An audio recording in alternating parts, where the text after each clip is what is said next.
Simon & Schuster Audio presents The Second Time Around by Mary Higgins Clark. Read by Jan Maxwell.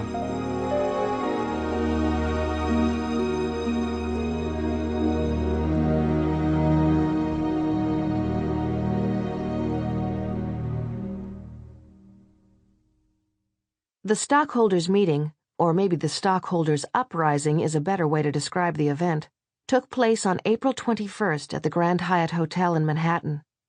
It was an unseasonably cold and wintry day, but suitably bleak considering the circumstances. The headline 2 weeks earlier that Nicholas Spencer, president and chief operating officer of Genstone, had been killed in the crash of his private plane while flying to San Juan, had been greeted with genuine and heartfelt grief. His company expected to receive the blessing of the Food and Drug Administration for a vaccine that would both eliminate the possibility of the growth of cancer cells and bring to a halt the progression of the disease in those already afflicted, a preventative and a cure that he alone was responsible for bringing to the world. He named the company Genstone, a reference to the Rosetta Stone that had unveiled the language of ancient Egypt and allowed the appreciation of its remarkable culture. The headline proclaiming Spencer's disappearance was followed in short order by the announcement from the chairman of the board of Genstone that there had been numerous setbacks in the experiments with the vaccine and that it could not be submitted to the FDA for approval in the foreseeable future. The announcement further said that tens of millions of dollars had been looted from the company, apparently by Nicholas Spencer. I'm Marcia DeCarlo, better known as Carly.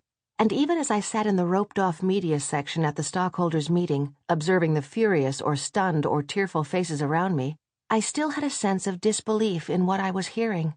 Apparently Nicholas Spencer, Nick, was a thief and a fraud.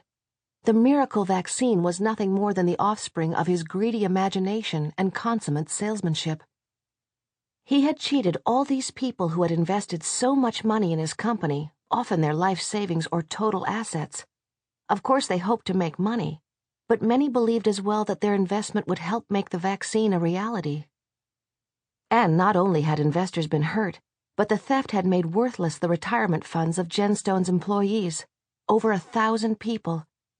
It simply didn't seem possible. Since Nicholas Spencer's body had not washed ashore along with charred pieces of his doomed plane, half the people in the auditorium didn't believe he was dead. The other half would willingly have driven a stake through his heart if his remains had been discovered. Sample complete. Ready to continue?